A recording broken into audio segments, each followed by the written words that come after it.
Our next speaker, who is an inspirer, is a very impressive lady. Edie is an author, speaker, a mentor. Her mission and commitment is to empower individuals in understanding their own emotional guidance system. After her third son Connor was born with multiple health issues, she realized that life was happening for her and that nothing went wrong. She lives an inspired life, knowing that no matter what is happening, choosing happiness is always the only option. Because when you choose happiness, you can change the situation. Ladies, gentlemen, friends, please welcome Edie O'Reilly.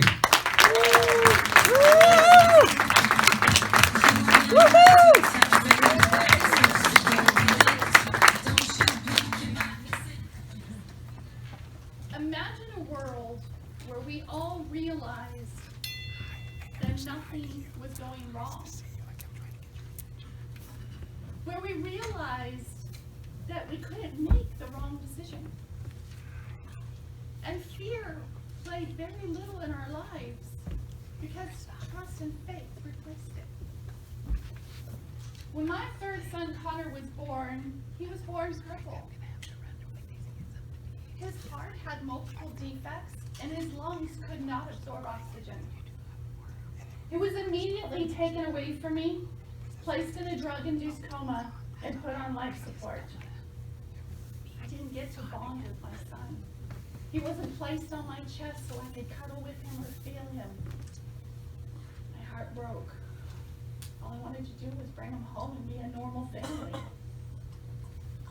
My first introduction to my son was in the neonatal intensive care unit.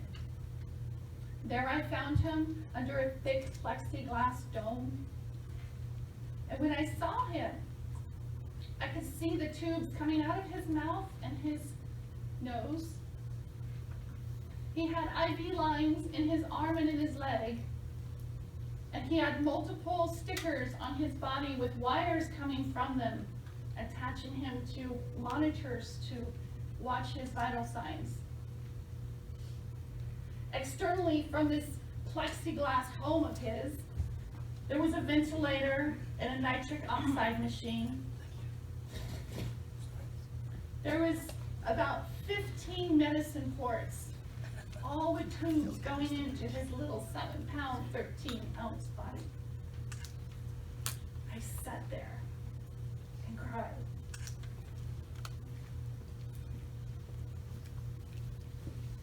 How did this go so terribly wrong, was my thoughts.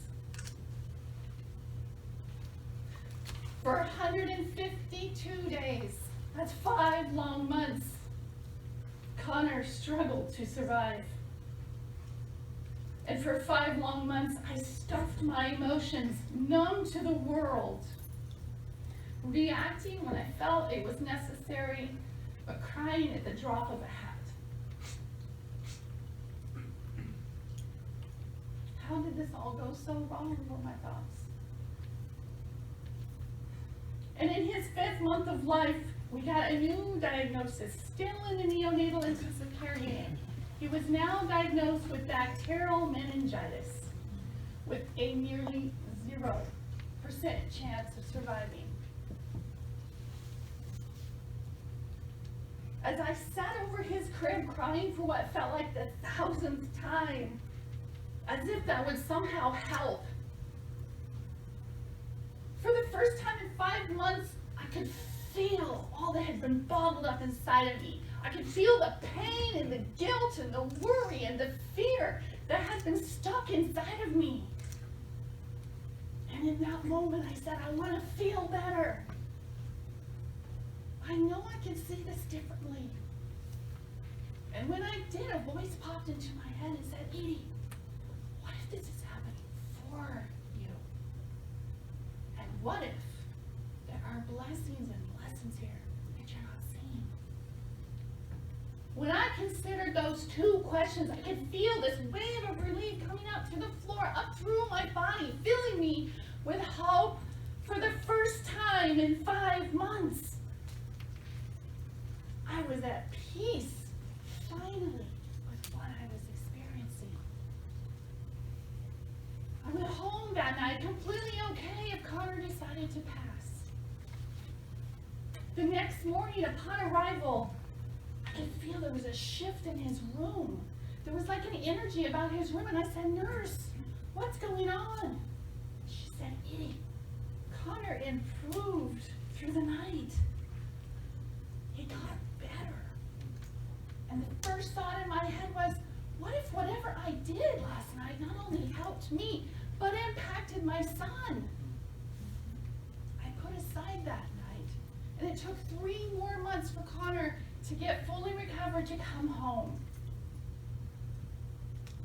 Many months later, when I found myself in this dark space, I said to myself, what did you do that night? And that's when I allowed myself to go back to really sit with what happened. What I realized was, in the moment of asking for help, it was answered. And the answer came to me in saying, nothing went wrong here. This is all perfectly beautiful. And I thought to myself, if that was true then, would it still be true now? And I realized that that is true. I can feel the truth in that thought. That yes, in fact, I realized everything in life is perfect. Nothing is going wrong. It's our perception that makes it so. Imagine that world where we all understood nothing is going wrong here. You can't make a wrong decision. Fear doesn't need to be a part of your life.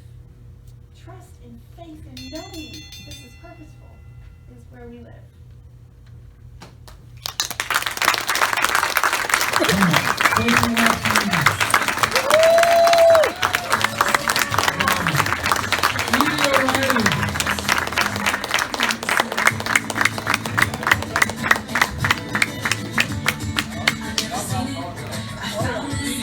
Edie O'Reilly. Edie, one second.